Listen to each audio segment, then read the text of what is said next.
Today is October 5th, 2019. My name is Ted Doskaris, and I'm going to run a mostly Denver Rio Grande Western Class 1 railroad train, not the narrow gauge, but the full standard gauge train outside. It's 41 cars long, and it has two USA Trains F3 units, an A and a B unit on the front, and three Aristo-Craft RS3 units trailing the USA Trains units, and then the cars that follow. All the engines and all the cars have Kadee centerset couplers on them, meaning they're not offset either. Typically Kadee couplers are offset upward, and they're typically truck mount, but all these are body mount, and they're center-set, meaning, again, no offset. And in the case of the locomotives here, this F3A is equipped with what myself, Ted Doskaris, and Colin Camarillo call a CamPac box. It's a 3D printed draft gear coupler box, and we 3D print the pedestals that they mount to, and they replace basically the USA Trains low mount type couplers that they come with. Either they're hook and loops originally or their own proprietary knuckle couplers. But in this case here, you can see the pilot, it has the full plug in it, whereas the ones with the USA Trains couplers, they have to take this knockout here of the plug in order to allow the low mount coupler and allow it to swing.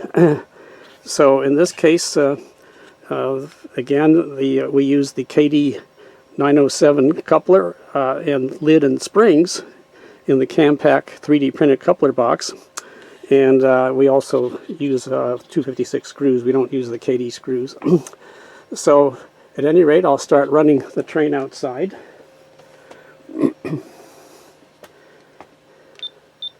And we'll see what it does.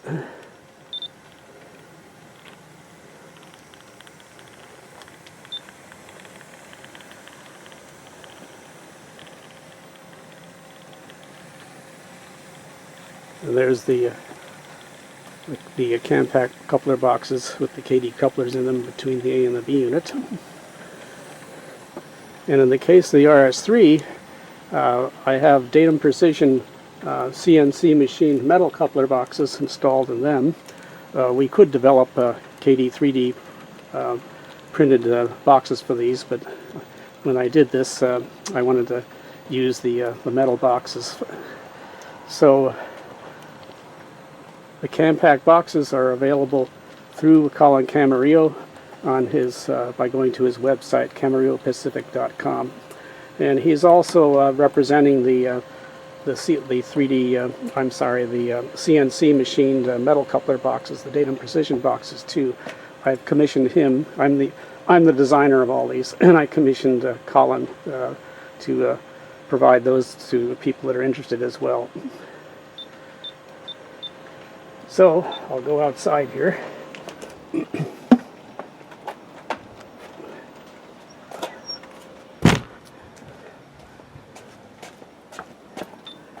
So with 5 engines, we should be able to pull the grade. You can see there's a Rio Grande RPO car and the lead car there in the very front.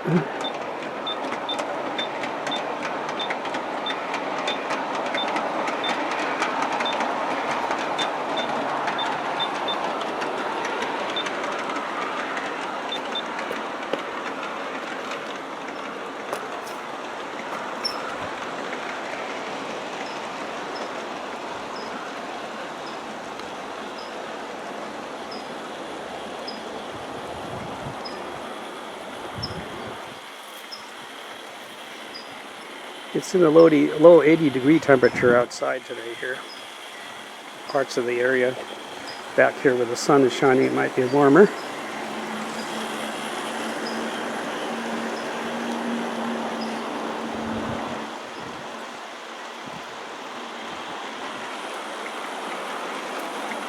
Here the train is passing over itself and it's going on the second loop of my double loop helix.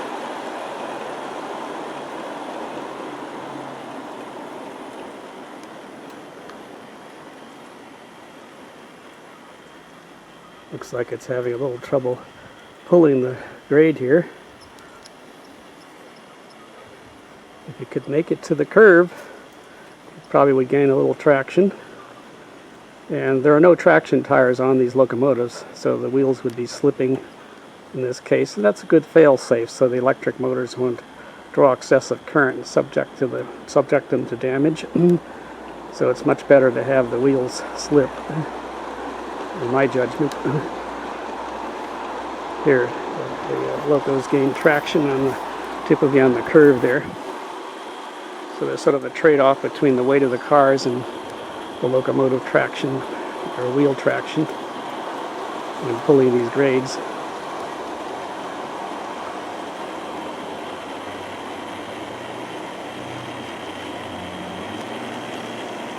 Of course, there's always the risk of string lining.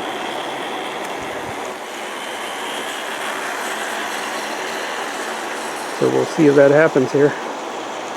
So far we're lucky.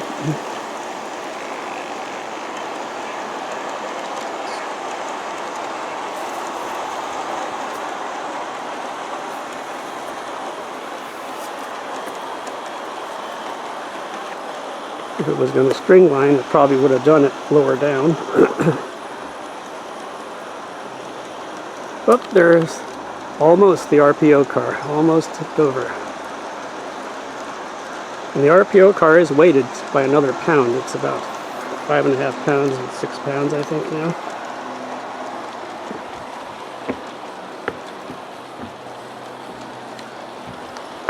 So the longer the car is, the heavier it should be weighted. That's my experience with these.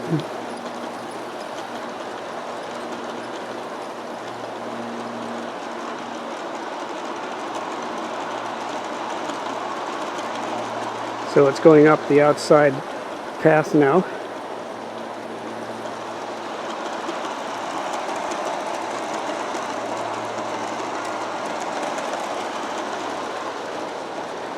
And the other risk is coming around the horseshoe curve back there. And we'll see if that RPO car makes it or not. Oh, see, it tipped over.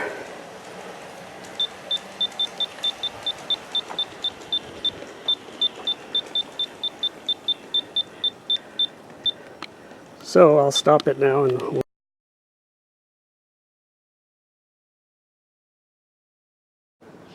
now I took the RPO car off the train where it tipped over by this tree back here, and we're running the train now, which is now 40 cars.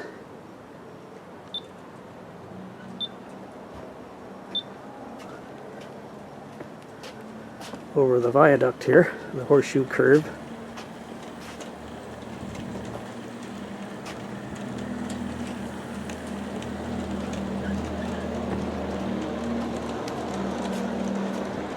And that's the tree area where the cars are coming around. These are 10-foot diameter curves here with some straight track relaxation or a gradual bending of the sharp curves.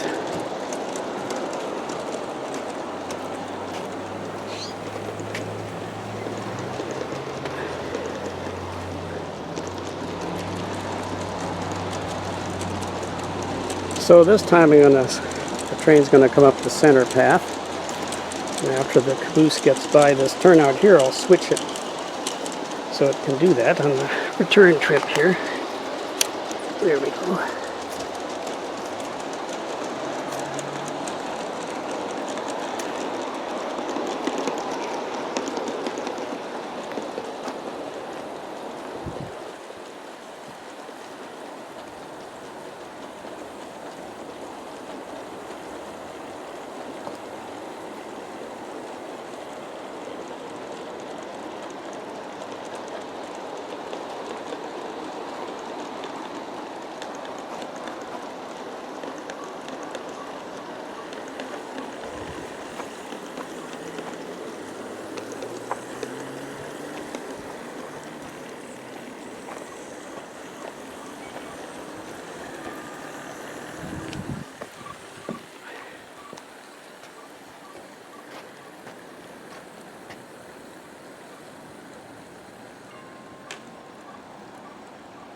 You can see the train sneaking around here.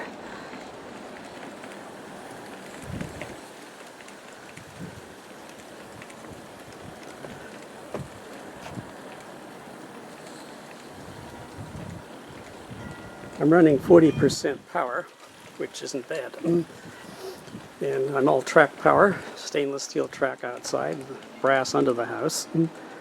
And I have many jumper feeders periodically going to the different parts of the layout here.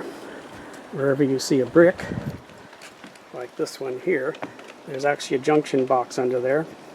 And the wires come up and connect to the rails. You can see there's another one back there. I can zoom here. Yeah, there it is. Now the train is coming through the viaduct.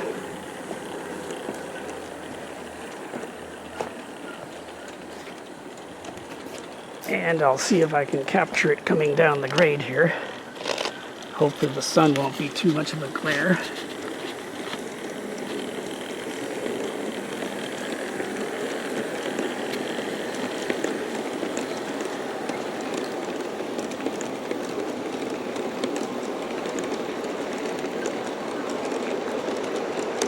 So again, it's a Rio Grande train with a lot of the cars that would have been interchanged with Rio Grande, namely Western Pacific, and maybe the WP cars, or the WP trains that would have gone through the Kadee Y, might connect through Great Northern. So there's a sampling of a Great Northern car here.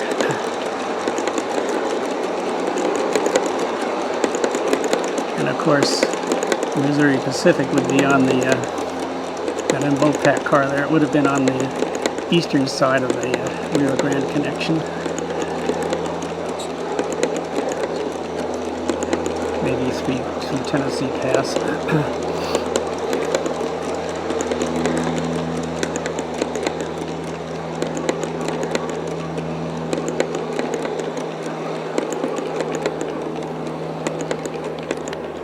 Caboose.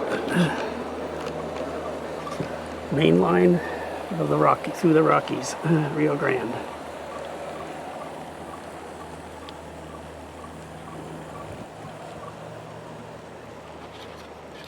And there you have it.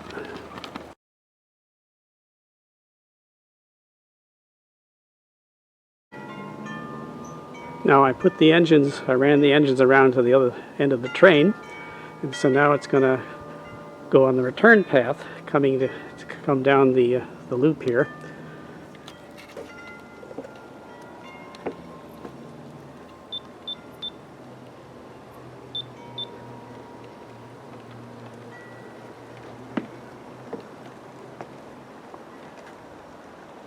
And you can see it's 40 cars long.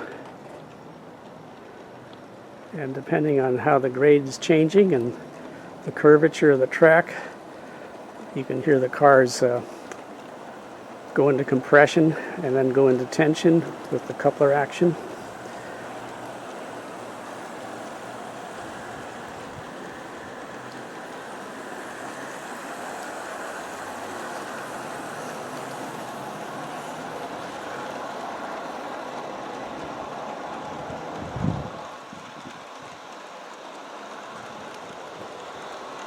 Again, all the engines and the cars have Kadee centerset couplers. In the case of the Aristo-Craft cars, they were lowered to be more realistic with the lowered floors that Aristo-Craft had offered later in the company's history. They're, of course, now out of business.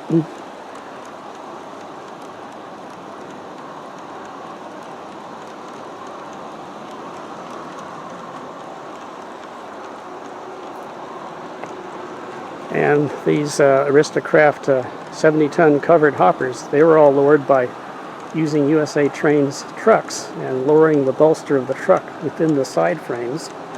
And then body mount Kadees were, center sets were applied to those cars too. And there's a vignette on that on Greg Elmasian's website that he hosts for me as to how you can do that.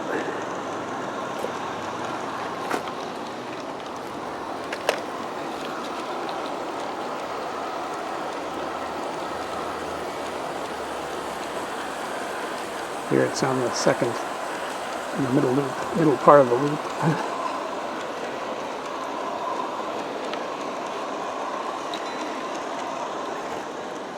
There you can see the top loop and the second loop there.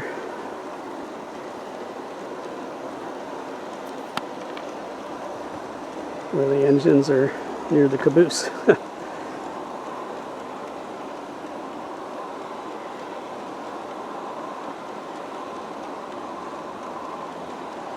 And it should come out from behind the tree.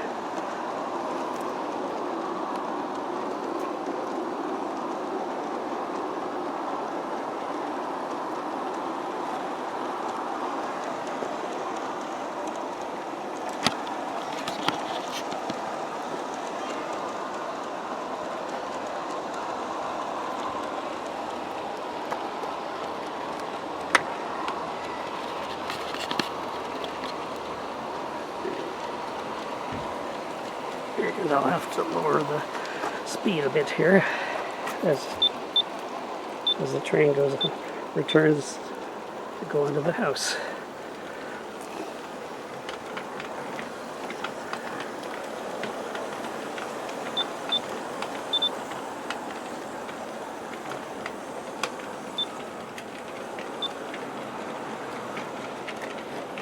And so we'll return under the house here.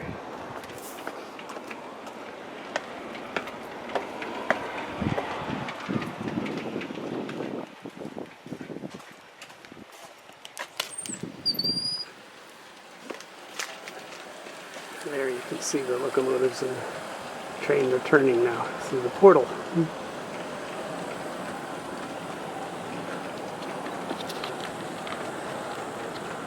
And there you have it.